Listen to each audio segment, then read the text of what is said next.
I gotta look right. So there you go. Cha-cha. Four, three. Okay.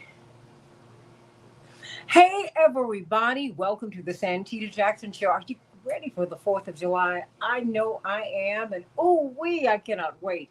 If you're traveling, please travel safely. If you are going to stay home, please be safe. And you know what? Try and bring someone in who you think might be alone. No one should be alone at this time. No one should ever be alone. But I really want you to think about that. Reach out to someone. Each one, reach one. Each one, teach one. Let's love on each other through this holiday season because we sure do have a lot going on. We see that uh, it was a 50-50 tie. Vice President Vance broke the tie. This big, beautiful bill is one step closer to fruition. Of course, it goes back to the House. They're going to vote on it. If Speaker Johnson is able to wrangle some more votes out of the Republicans, it goes to the president's desk and it is signed. And remember, many people are getting carve outs. That is, people who know that this bill is a bad deal for Americans. They know it's a bad deal for people. But if they can get exceptions for their districts and for their states, they'll vote for it because they want to keep their jobs or they want to keep donors happy, whatever it is. That does not help us. Hey, Bernadette, sending you so much love. Like and share, Robert. Shalom to you, my brother. Everybody, think about that. Think about that. And let's think about these candidates who keep poking through. When we vote our hopes and not our fears, we get that much closer to creating the more perfect union. I remember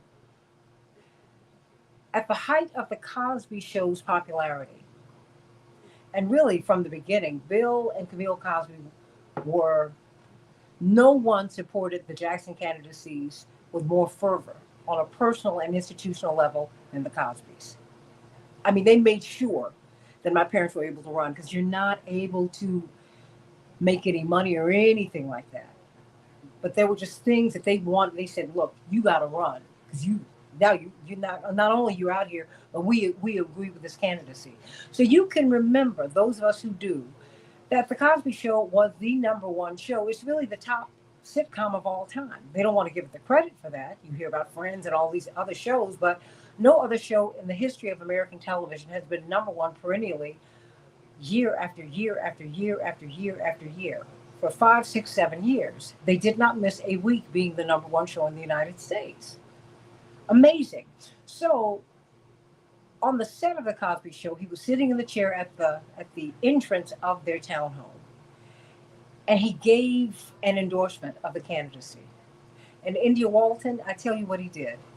He said, you know what? He repeated something that Reverend Jackson had said, but it was so poignant coming from him at that time. He said, oftentimes you are able to, you vote just because you have to. But you vote for the lesser of two evils. He said, now you have an opportunity to vote for someone you really, really want. Someone who stands for what you stand for. He said, dare I say, to vote your hopes and not your fears. More and more people are voting their hopes and not their fears. They're not listening to corporate media. Tell them that, what Zoran Mamdani is talking about is impossible. What Bernie Sanders is talking about is impossible. What Elizabeth Warren is talking about is impossible. What India Walton has been talking about is impossible. That's not true. It's not just possible, it's doable. And it's something that you want. More than that, it's a win. And guess what? It's a winning message. It's the message you all continue to get these people through the primaries. But now, how do you get them from the primaries into elective office? We did that in Chicago with Brandon Johnson. He's been taking a lot of hits because he has behaved humanely toward the immigrants.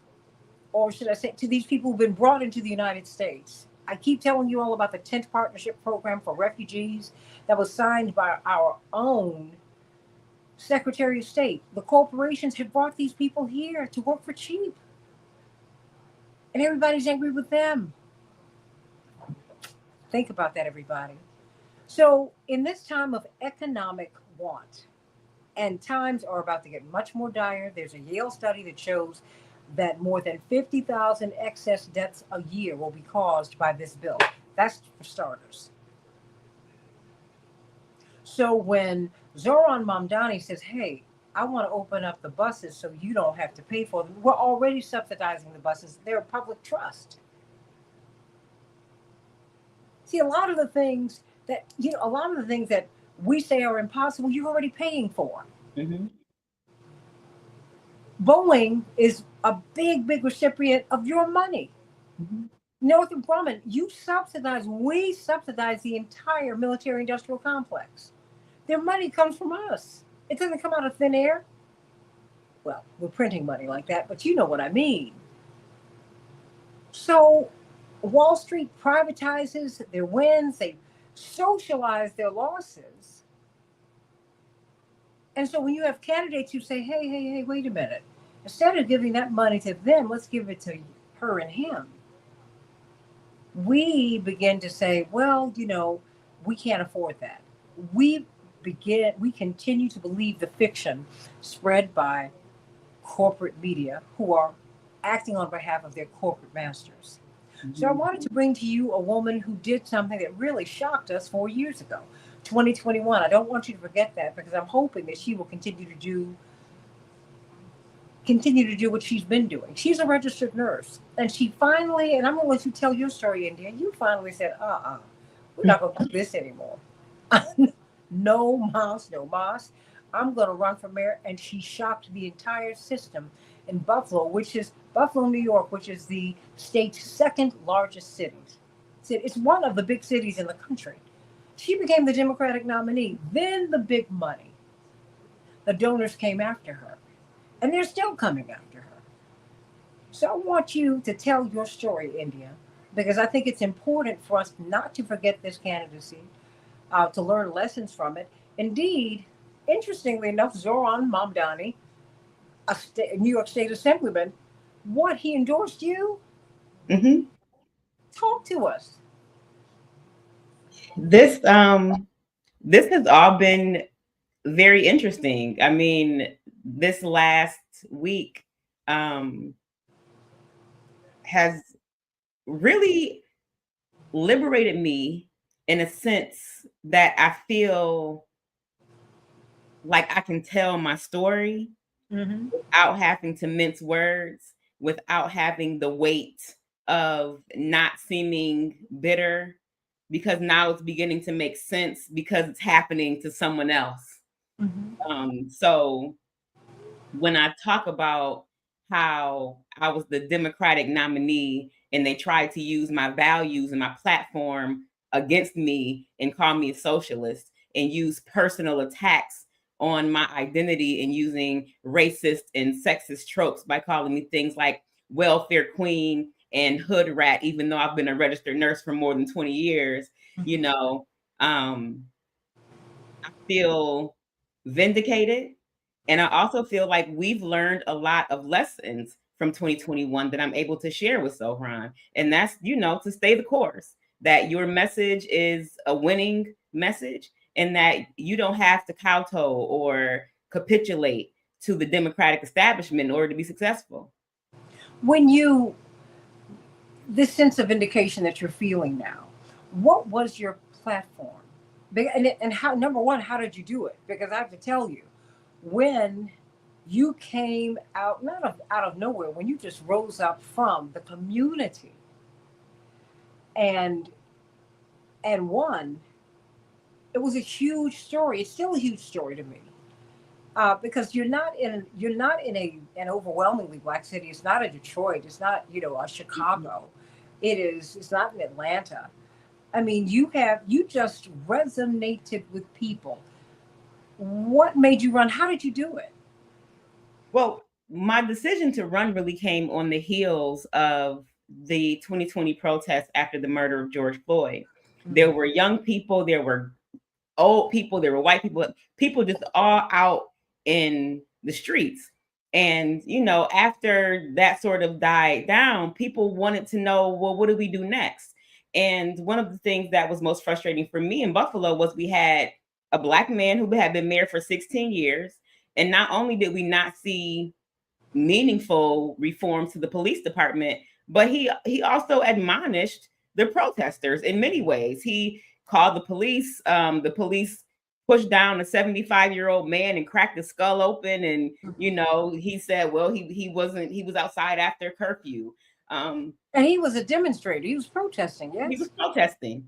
And there has just been a real lack of accountability, and there's been a lack of progress in the Black community over the course of his tenure as mayor.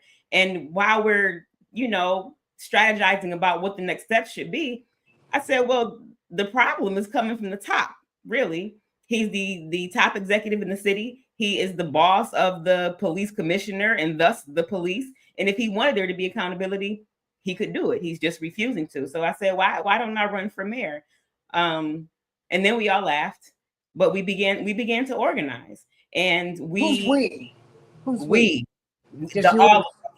All of us. Now, remember, it's the pandemic, so folks were out of work. There were lots of white middle class soccer moms. There were people that I had organized with for years. I was an organizer. I did affordable housing work. I worked on the campaign to legalize adult use cannabis in New York State. I had worked on criminal legal reform and bail reform. So I already had a lot of people around me who knew my values, who knew what I believed in. I had sort of been in this activist and organizing space for a number of years. And, we developed a platform that we said was centered on people and rooted in love, because ultimately we felt like that's what was missing in our community. Our mayor, our city council prioritized developers, the business class, people who already had everything that they needed. And the working class folks were left holding the bag with increased taxes, increased fines and fees, increased everything. So we decided, and when I speak about the campaign, I speak of it in terms of we, because it's nothing that I could have done alone. So we had folks volunteer to do everything from our website to communications. And these were people who had never worked on a political campaign before. I had never been a political candidate before. And we learned on the job. But the most important thing was that we stayed in front of people. We never turned down an invitation. I went to children's birthday parties, backyard barbecues, and block clubs, and you name it. I showed up and I had conversations with people and found out what they wanted out of a government and a leader. And as you listened, people reacted how? People really had a sense of hopelessness and apathy, of feeling like no matter who they vote for, nothing is ever going to change. Folks were struggling to pay the rent. And, much like what folks were saying 4 years later in New York City when Zohran was on the street talking to folks, people just, at the end of the day, we all want the same thing. Mm-hmm. And people feel it's possible. I mean, as you talked to them, they feel it's possible. They do. And you know what it is most people don't even want you to be perfect. They want you to be present. They want to feel like someone else hears them and feels their pain and sees what they're going through. Wait a minute. I think it's important to go back to that, because I think we have to understand that what you just said, because it's so profound. No one, perfect personal life. Everybody's got problems. And people are like, enough. I got my own issues, okay? Credit. Look, I'm sitting up here. I'm payday to Monday because Brandon Johnson, our mayor, said, yeah, I am on a payment plan on some of my utilities. I'm a married man with 3 children. And my wife and I both work. It's a struggle. Mm-hmm. So, boom, Stacey Abrams said, I ain't got to get great credit. No, that's not an impediment. We cannot just leave this space, India, to wealthy or well-to-do people. And so you're saying to us that, and I think I want people to hear you. so that where they are, they might be inspired and say, hey, I can do this. Because I get the sense, I understand people are like, don't you bring me someone's personal life. I have a personal life myself. Unless they have harmed someone, all's love and all's fair in love and war. In love and war. I can't judge you. I don't care. I mean, and you're saying that people don't want you to be perfect. They don't care about that. They want you to be present and Right. accountable, right? Right. And we have so many elected leaders who are so far removed from their constituencies, Mm-hmm. right? These people don't have the same issues that we do. That's why they can't legislate in a way that's empathetic, compassionate, and kind. They don't care because they're not experiencing the same thing that we're experiencing in real time. People are able to go to DC and vote for this terrible bill because ultimately it's not going to impact them. They're not on Medicaid or Medicare. They're not receiving SNAP benefits. Wait a minute. What do you see as a nurse? Um, as a nurse, when you see this bill that's going to have these draconian cuts, they raised the military budget by $1 trillion, but they cut healthcare by $1 trillion. So they transferred the money from healthcare to dropping bombs on folks and killing people. Yeah, I said it. You didn't. I did. I mean, as a nurse, what? Because you this is these are, I mean, and they pay the nurses and the doctors in the hospital system. I mean, the money just it goes everywhere, right? Mm-hmm. When you see these cuts, what do you see? Because you see it because this is where you work. It's going to be devastating. I mean, it's you know, it's already bad. Health outcomes are already poor. And of any industrialized nation, the United States has the lowest life expectancy, Mm-hmm. right? And our generation, this generation, is expected for the first time in the history of the United States, it's supposed to have a shorter lifespan than our parents. And you see it, don't you? I do. I mean, what are you seeing when you see that? I mean, because you're on the front lines of the healthcare industry. I mean, people are they're splitting pills, right? They are choosing between eating and their medication. They are skipping days of medication. They're choosing not to seek care at all because they can't afford to. And I mean, it doesn't even have to be about a chronic or even an acute illness. We're talking about mental health, right? Stress, the silent killer, people who are not being able to access mental health services. And there's been this eye toward health equity and making sure that Black and brown people get the health care that they need, because we know that we are disproportionately and disparately impacted by the healthcare system as it exists. And now we have people who are rolling back DEI, and it doesn't mean that they're not hiring people of color, because that never benefited us in the first place. What it means is that funding that was allocated to study the impacts of the healthcare system and how it differs for Black and brown people is being cut. It's being taken away. So the services where we were able to go into communities that are vulnerable and service people and meet them where they're at and make house calls, have community health workers, and do public health screenings. A lot of those programs are ending. And so a lot of lives are going to be ending. A lot of lives are going to be lost. And that's just there. I mean, but as someone who's running to be mayor of this city, you know how unaffordable it is. I mean, let's face facts. I mean, as a nurse, you can earn a very comfortable living. Mm-hmm. Most people, even when you make a comfortable living, you are struggling in the United States. So, as mayor, what did you and what might you do should you run again? And what do you see as possible for Zoran Mamdani? Yeah, I think his platform is incredible, and in my opinion, my mother used to always tell me when I was little, um, just because something doesn't exist doesn't mean you can't create it.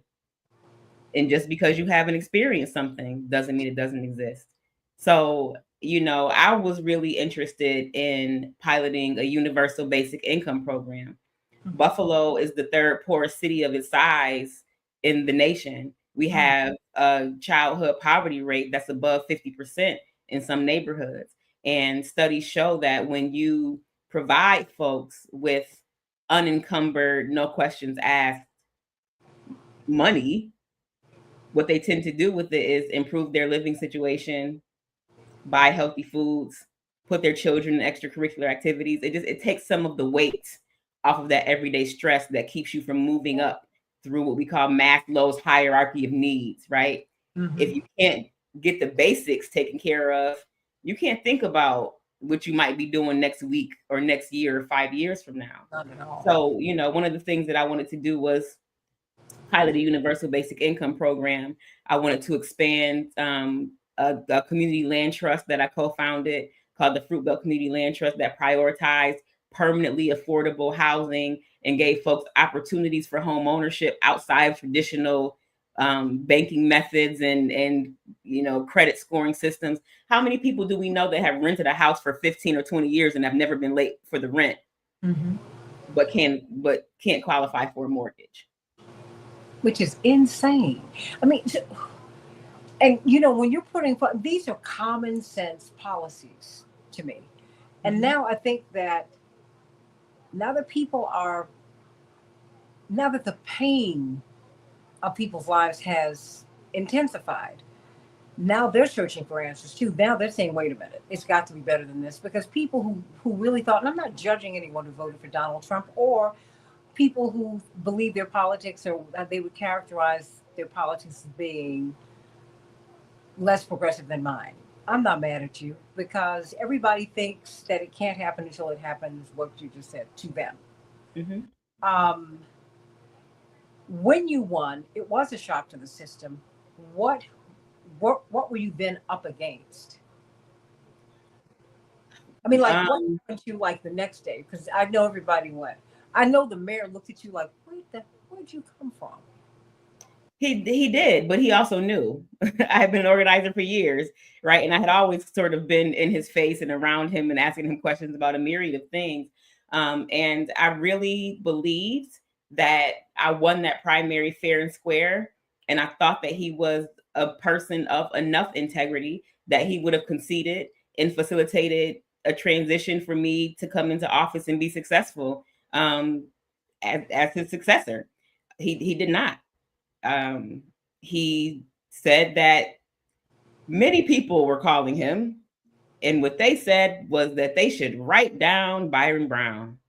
So that's what they did. The business class, far right Republicans, he had some of the same donors as Donald Trump. As a Democrat. As a Democrat. As a Democrat. So, I mean, it helps you to see that this is really not about a party. This is about policy, right? It's about power and wealth. Absolutely. So, and we see these knives coming out for Zohran Mamdani right now. Now, the mayor is basically doing what happened to you is happening to him. You now have the mayor who is not going to run as a Democrat. She's going to run as an independent. And interestingly, the big money verdict, the big money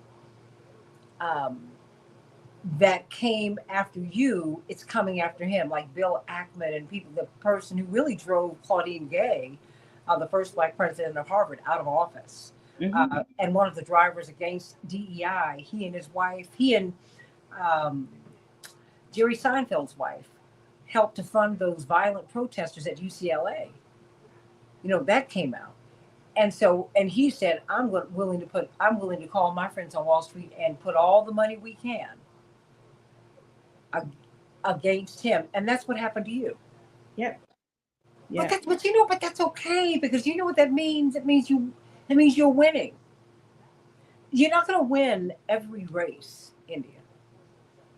You want to win the war, Right.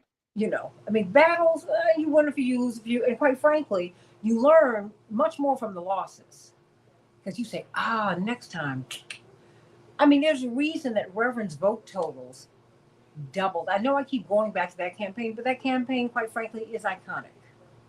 And we learned so much from it because you had an unreconstructed populist Mm-hmm.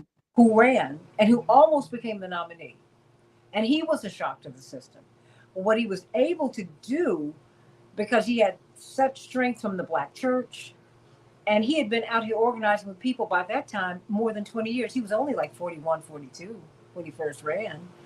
And he doubled his vote totals um, 4 years later, which was, was phenomenal. But you can't disconnect him and the speech he gave at the Democratic Convention in 1984. The first time America got a chance to hear him without a filter, not a soundbite, but without a filter, was on that night, July 17, 1984.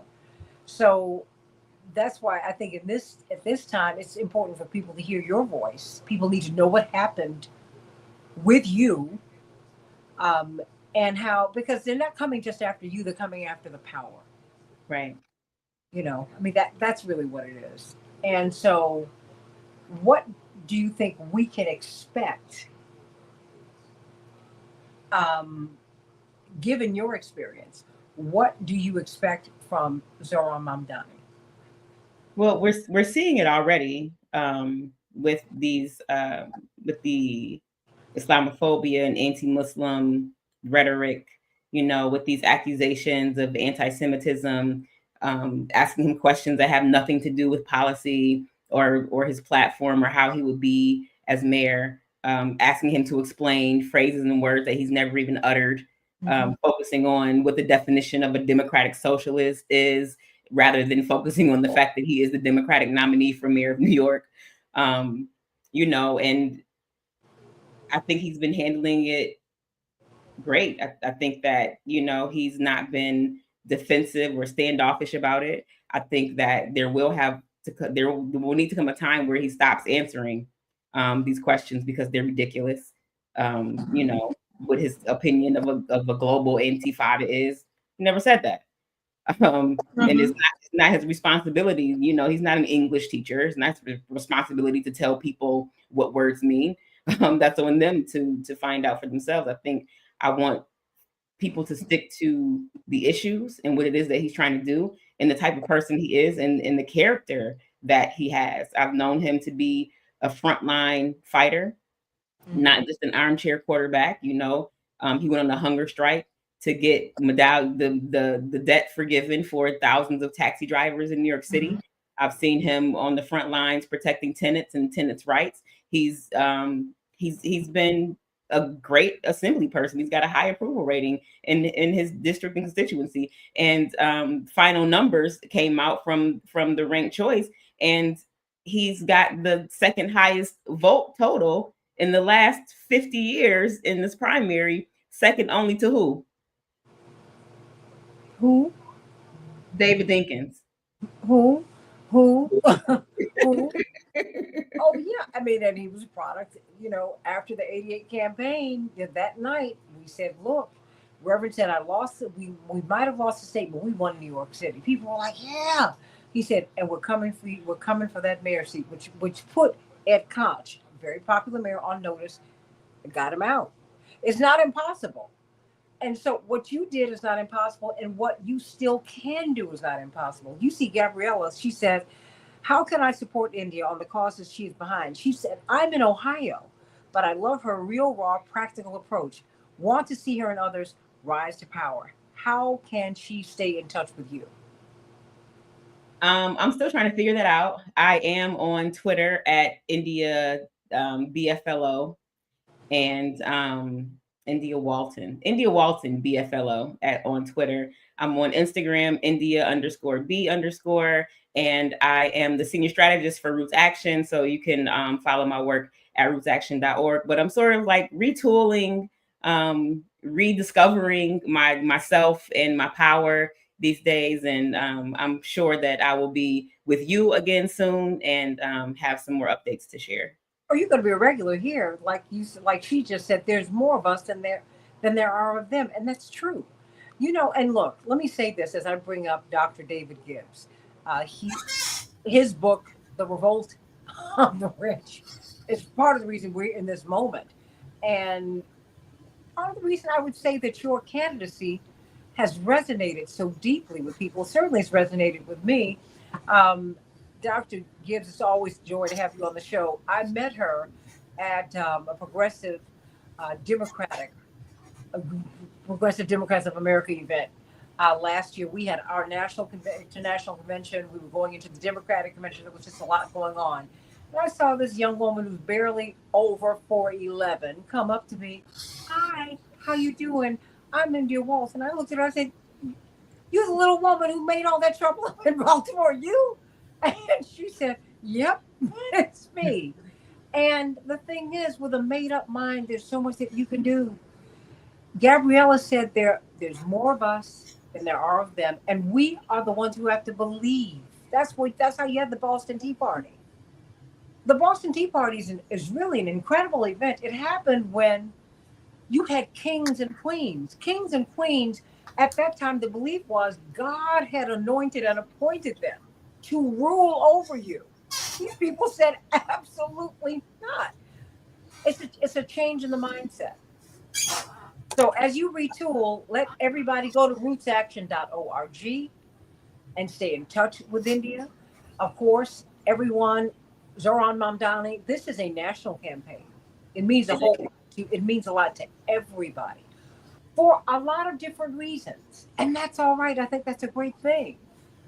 If you want to stay, you're more than welcome to, but I know I pulled you away from a Roots Action meeting. Yeah, I have to. I have to go. Thank him. Thank It was Norman great talking to Solomon. you. We love you so much. And everyone at Roots Action said to tell you hello. Well, that's my family over there. You all. You know I love you all. We love you too. I'll talk to you soon. Absolutely. Dr. David Gibbs. Oh, now we're looking at this big, beautiful bill. I mean, they lost some Republican support, so it was a 50-50 split, right? And Vice President Vance broke the tie. Yeah. And we know that there are carve-outs that, like Lisa Murkowski and others, went to the president and said, "Hey, I know this. I know if I vote on this bill, I'm going to lose my seat. So I need you to exempt my state, my district, if you're in the lower house, so that we can, and then I'll give you the vote." Basically, I guess it's just buying off votes. I mean, that's what the rich are able to do, right? Yeah. But when as you just heard from India Walton, who had this tremendous run to become mayor of Buffalo, and I hope that she will do it again because it was when she became the Democratic nominee, it was a shocking moment, but it was a wonderful moment. In the same way that Zohran Mamdani's shocking moment has really, it's like they awaken something in you when you see these people who the corporate media have slammed are able to win. Before we because I want to pivot this moment to your book, because I think this is the moment for your book now, quite frankly. Because my father often says that slave masters never retire. So just be clear, you always have to keep fighting. You can never stop. And she was talking about how the big money is now, and the big guns are coming out after him because to be mayor of New York City it's almost like, please, it's like being the governor of a major state. It's one of the sure. of the world. Absolutely. Yeah. It's huge. Yep. So you tell me, just from your perspective, given your historical sweep, your understanding, what does this candidacy mean, and what does this moment mean? Well, you've had a populist upsurge. I mean, there's been a discrediting of neoliberalism and the policy of permanent war by events. Ronald Reagan promised that neoliberalism would bring tremendous prosperity, and it's produced the opposite. Average male wage is lower today probably than it was 50 years ago. All right. It's devastated people's living standards. Permanent wars, it was supposed to bring victory after victory. It's been disastrous, one disaster after another, the most recent being the war with Iran, the policy of neoconservatism. It's all been a disaster for the public who have had to bear the brunt of this, in the sense that we spend money on these wars, and it averts money from social programs we're spending on guns rather than butter, and also men and women get killed or get their lives destroyed. Again, I've mentioned this before, but I've seen people like this in my classes. Neoliberalism, it's all basically been a disaster, and so I think there's a tremendous desire for something different, and you're getting the rise of anti-system politicians. By anti-system, I mean ones who are completely outside the mainstream of both parties. Donald Trump is definitely, in style, certainly, is an anti-system politician. He was not a typical Republican.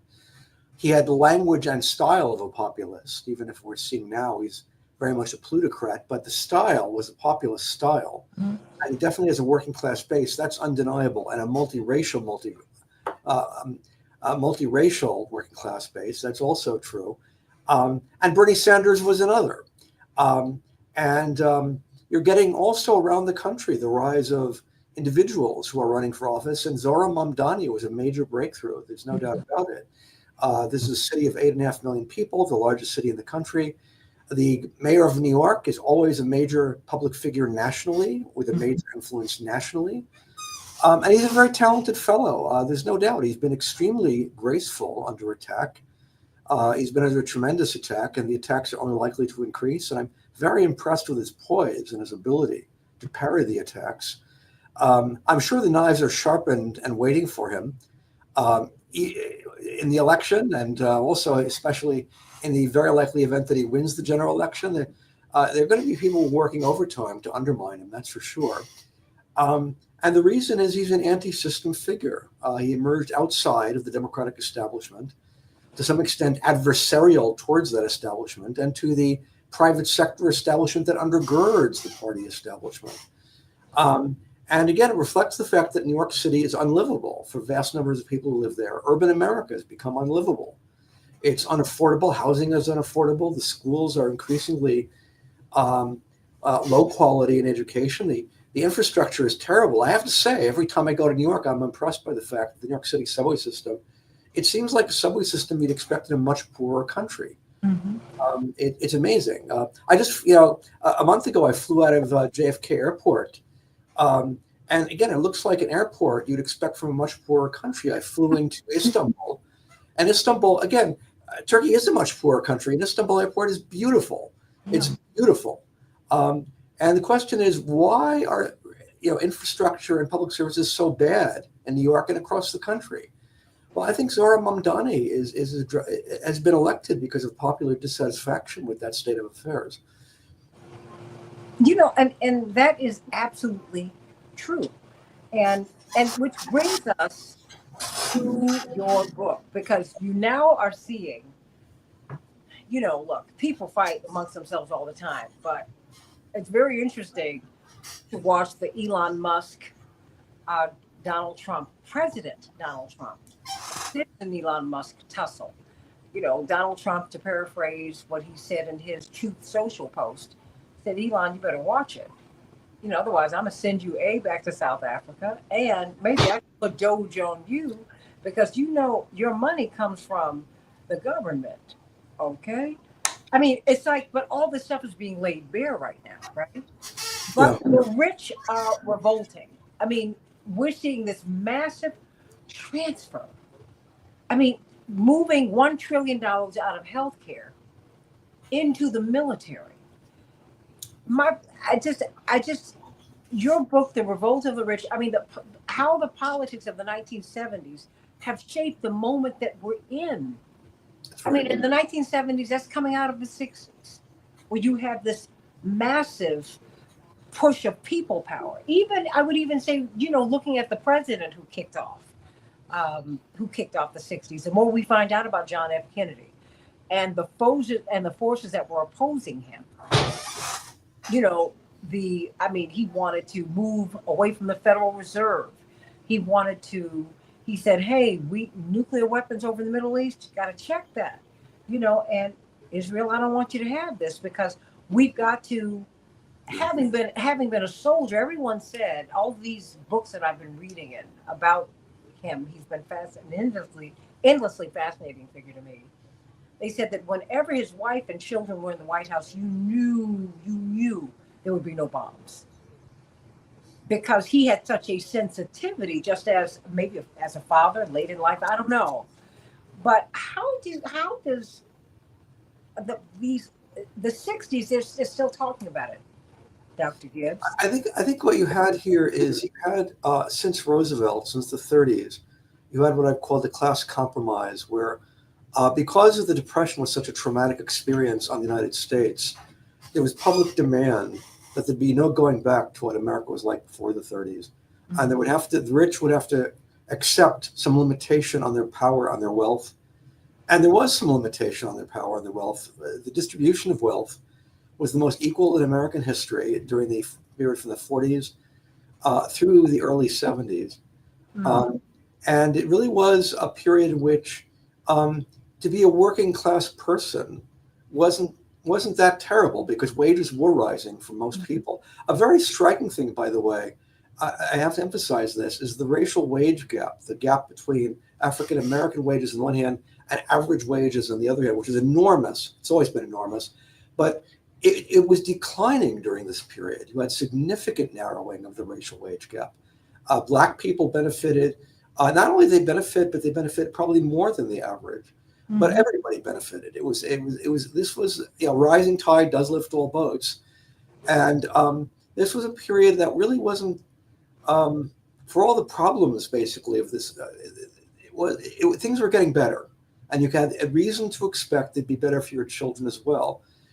In the 1970s, all that changed. All that basically was done away with, particularly during the late 70s, and it reflected a conscious choice undertaken by America's wealthy classes. The class compromise, I put it, the compromise between rich and poor that had undergirded both the New Deal and what I would call the extended New Deal. This was something the ruling classes more or less reluctantly accepted. But in the 70s, they withdrew their acceptance and they mobilized and poured huge amounts of money into lobbying, not just the government, but public opinion, particularly elite opinion. And they aligned with people like Milton Friedman and Friedrich von Hayek, who provided, you might say, the brains behind this effort, while the rich provided the money and promoted the ideas of Milton Friedman. Friedman was a very central figure, particularly in the move to free market economics, and influencing people over decades. There's no doubt much of what Musk was doing on Doge was heavily influenced by the economics of people like Friedman and von Hayek.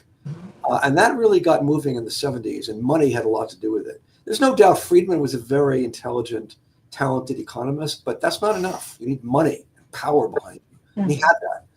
He had that. His book, for example, Capitalism and Freedom, I read as a college freshman, it was promoted by the New York public relations firm Hill & Knowlton.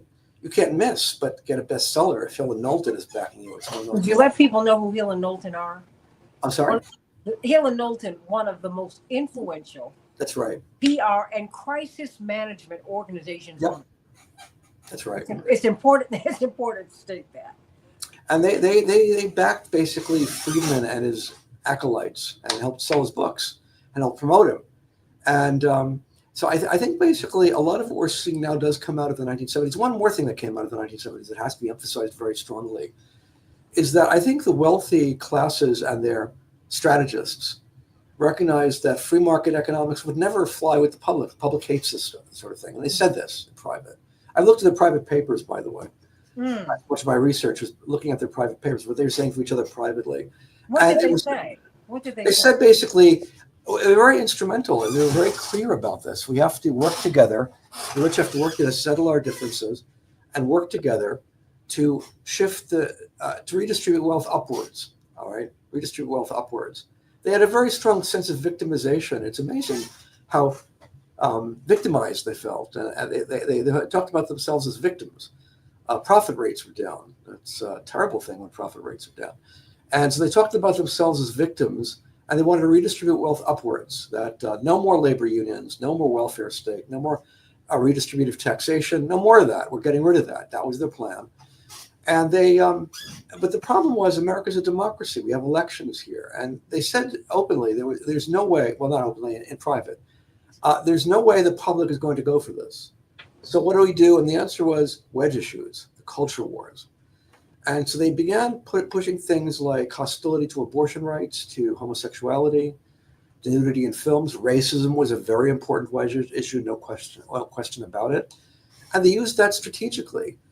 This was a period of the rise of the Christian right, the alignment of evangelical Christianity, or certain factions of it anyway, with the Republican Party, and particularly free market economics. And that was thought up. That was thought up as the way to get the public behind us. That, in other words, the public will never go for economic policies that benefit the rich. But if you could de-emphasize the economic side of it and emphasize instead fighting immorality, right? Fighting dirty movies, okay? Fighting integration of schools, all right? This was a period of this, you might say, the second wave of integration, where the first wave was in the South. But then there were integration of cities like Boston, where you had redlining, and there was good enough formal segregation of schools, but you had a segregation of neighborhoods, so schools were segregated too. Well, you had busing to bus kids to integrate the schools, and so the wealthy classes began funding things like anti-busing, and to drive racial wedge issues as a way of dividing the public. And in private, they were very instrumental about this. They said that's the vehicle we can use to achieve what we really want, all right, which is to redistribute wealth upwards. And so this is a game that's being played again and again over decades, is using culture wars, and to some extent the race issue, as a way of dividing the public and distracting them from redistributing wealth upwards.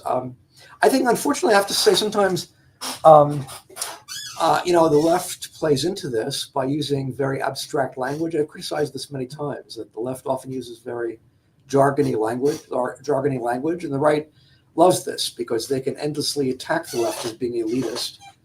And that's part of the culture wars,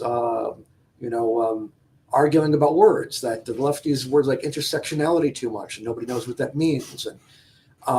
And the bottom line is these are distractions, and the rich see that as distractions, and they love it. But I mean, are we right now? Because I mean, this is 2025. The 70s were 55 years ago starting then. That's hard to believe. Oh boy, but it's true.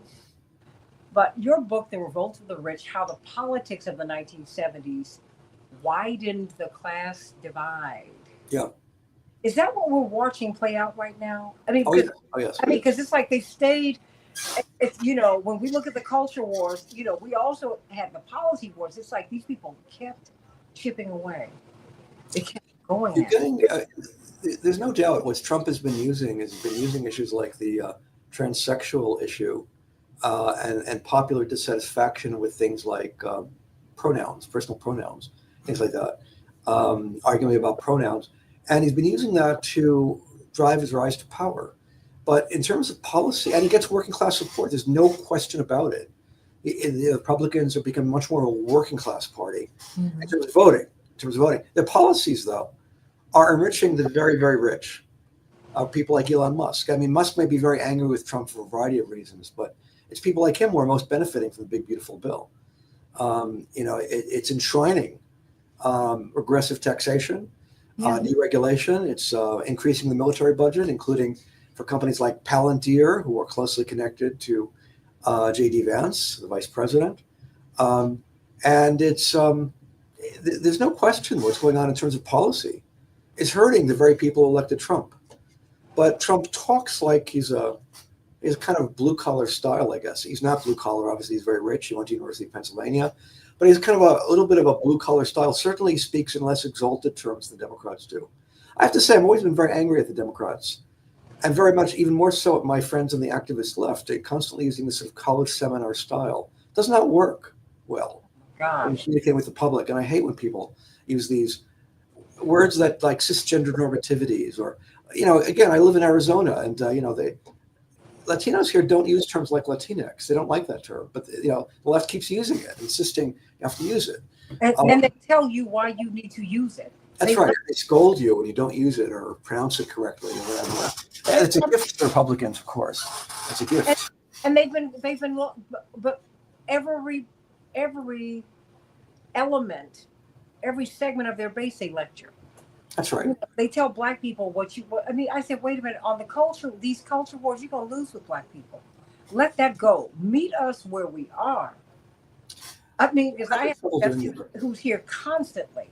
I mean, and we might start talking about this, and she veers off into, I mean, what bothers her is, like the discussion about the trans kids. And I mean, and it's just. Well, you can do the transition.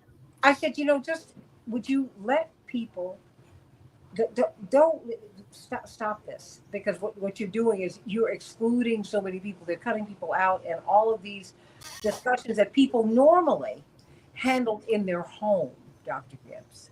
Well, I think, you could do the trans issue in terms of trans people, like all people, are entitled to civil rights and are entitled to protections from intimidation and discrimination. That's all. You can do that without arguing about pronouns and endlessly. And you can say it and let it go. It's so silly. It's just so silly. And it's just such a waste of time. But, the left and the Democrats seem to have trouble letting that go. I have to say, I am impressed by Mamdani, however. I think he's striking the right tone. He's striking a policy tone. And he's listening to people who voted for Trump. There's a famous video, I'm sure you've seen it, where he goes to beat up neighborhoods in Queens and the Bronx. Actually, I've mentioned this before, but it's worth mentioning again. And he talks to people who voted for Trump and asks them, why did you vote for Trump? And they give their reasons, and he listens to them. And he's respectful. That's very important. He's respectful. The left has trouble with respectful, but he is. And I mean, I think maybe it's possible we may be seeing with Mamdani that some people are learning from past mistakes. That's a good thing. Well, one of the things that I learned in media, and I learned it at Fox, was to win the like vote. Which vote? To win the like vote, LIKE. A friend of my family, I can say Al Bell, who owned Stax Records. That was Isaac Hayes and the Staple Singers and all these icons from soul music. He said, ask Roger Ailes why he hired you. He said, I'm a businessman. I have my hunches, but I want him to tell you, and then I want you to tell me. So I dutifully reached out to Mr. Ailes, and he said, when I met you, remember you and I talked for more than an hour? I said, yes. He said, I never do that. I said, okay. He said, because I liked you. Mm-hmm. He said, he said, I had a good feeling about you. He said, and I'm a ditch digger from Ohio. I said, oh, okay. He said, no. I am a ditch digger. Nobody gave me anything. He said, part of that, he said, wherever your father's politics are, and I respect each other because nobody gave us anything. We really had to make ourselves. And we had to make ourselves in a hostile environment. He said, so we appreciate that. But I tell you, as long as you continue to be liked, you will have long legs in this business. And I think you have a big future in it. I appreciated that. And what Mamdani gets that so many, particularly on the Democratic side, do not get, and really, quite frankly, just people don't understand how important it is. I don't care what side you're on. How important it is for people to basically think you're a person of goodwill. Governor Kasich, who served in Congress with my brother Jesse when he was a representative, he said he's one of the most decent men. I mean, when I met and worked and had an album produced by Senator Orrin Hatch, one of the most decent of men. Did we agree politically? Not on a lot of things, but on some other things, yes, we did. And I think, the way that we can win this is, number one, not come from a place of judgment. That is something that I agree. Have appreciated about you, because,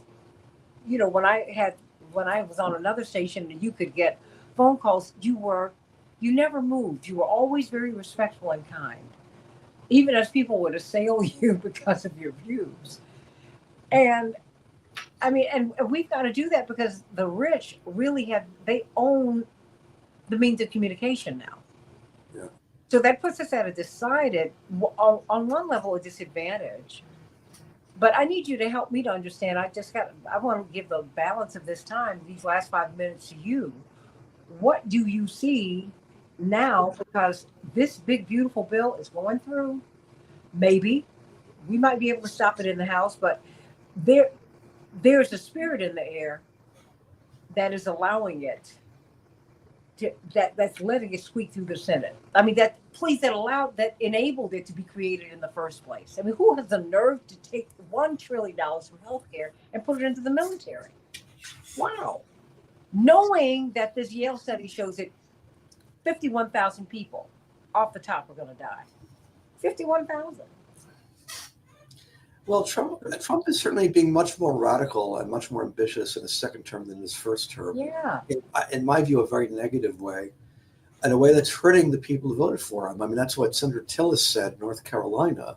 One of the reasons that he couldn't vote for the bill, that he's not staying in the Senate, is hurting the people who elected Trump. And he said, quite frankly, the people who elected me, working class people in North Carolina, the elimination of large areas of Medicaid, for example, of food subsidies and so on. This is going to hurt a lot of people. And it's including, again, I emphasize this, people who voted for Trump. And so I think that you're going to see is, the U.S. is going through a period of realignment. That's how I see it. Trump is very much a realigning figure. I mean, he's dominated American politics for 10 years, and there's no going back to what it was like before. Things have changed fundamentally. And I think they've become unstable. I like to be optimistic about that because that creates real possibilities for change. Unfortunately, it creates possibilities for change in the wrong direction as well, but possibly in a positive direction. Maybe Mamdani is a harbinger of some more positive direction that we're seeing. Bottom line is I think Trump will fail because I think his economic policies, as I said, it's only going to alienate too many people. There's a very good chance that we're going to see a very severe recession, and Trump's going to make it worse. His foreign policy is a disaster. I mean, those hope maybe it'll be less warlike than Biden. Obviously, we're disappointed. Honestly, I had some slight hope that he might be a little less warlike than Biden or Harris. And in many ways, he's just as bad or maybe even worse. Certainly, we saw that in Iran. And all of this, I think, is going to make it much more difficult for him to get any kind of stable base and undermining what the base he has now. And so the question is when Trump fails, what comes next? What comes next? We need an alternative. We need something different from Biden, different from Harris, different from Obama, Clinton. We need a shift in American politics. Ideally, I would love to see a third party. I don't think that's out of the question. Just because, again, I think dissatisfaction with the existing party system among the public is so great. Neither party has trust. I mean, that's the bottom line here. Trump is not popular. He's never popular.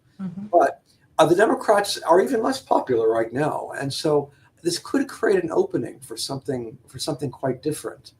We need an alternative. All right. We need something different. And again, I'm hoping this 33-year-old guy who came out of nowhere, maybe he's onto something. At least I'm hopeful that he is. Well, he actually came from somewhere. He came from the community. Corporate media don't feature. He's under the radar. He was certainly under the radar. That's for sure. Yeah, I mean, he was, because the editors decide who they're going to cover.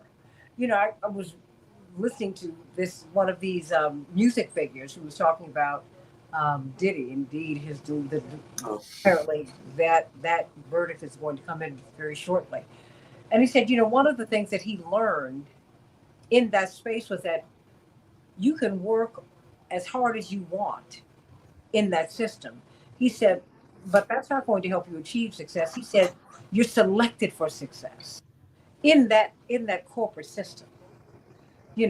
People that they've decided that they can use. And I think that, and that, of course, it's not, corporations are not just in music and in these other spaces. They're in politics too, and I think that, you're right. We could be, I want to see more Mamdanis and more India Waltons out here because they are there, but we're the ones who have to stand behind them and not move when they get attacked. I give the final word to you. Everyone, I need you to get this book. So if you want to understand the moment that we're in, I know you kind of giggle when I do this, but honestly, the book has been a guiding light for me. It's the revolt of the rich. This is what we're seeing. It's how the politics of the 1970s, all of those strides that we were making, how they have shaped the moment that we're in, and how the class divide, they decided, you know what, we're coming back, and we're going to take everything back. And help me, the last word belongs to you. Okay, well, um, what we've been seeing an assault on most of the country by the most wealthy people, and they're the real beneficiaries of the last 50 years. Everyone else pretty much has been left out in the cold economically. What I think we really need to have is more of a focus on economics and on what unites us, which is the need to pay the rent and pay for food. And I think we need to start focusing on gathering together a multiracial majority for Mhm. social change, because you can only do this through a majority. Individual, minorities here and there, different groups. That's not enough. You need at least 51%, and preferably more than that, to get real social change. And that means building up a mass base of enormous proportions. I think that's what those of us who want change, that's what we should be doing, is building up a mass base, particularly among working people. Mhm. Because I think that's where the real change will come, if it comes, will be from working people. Um, and so I think we really need maybe a little less focus on the cultural issues. I mean, I'm not saying there are abortion rights, that's very important, non-discrimination, gay rights, I'm all for that. But basically, I think putting all the emphasis on that simply doesn't unite people like economics does. Because Mhm. economics basically is what brings us together. And that's where I would like to see the greatest emphasis. Amen. Because I think at the end of the day, you know as well as I do, we're both adults here. People do what they do, no matter what they say in public. So let that go. What we can agree upon, I think, Dr. Gibbs, is the public good. Everyone needs food, clothing, and shelter. That's Right? right. We need a floor beneath which no human being falls. You need to be educated, academically, vocationally.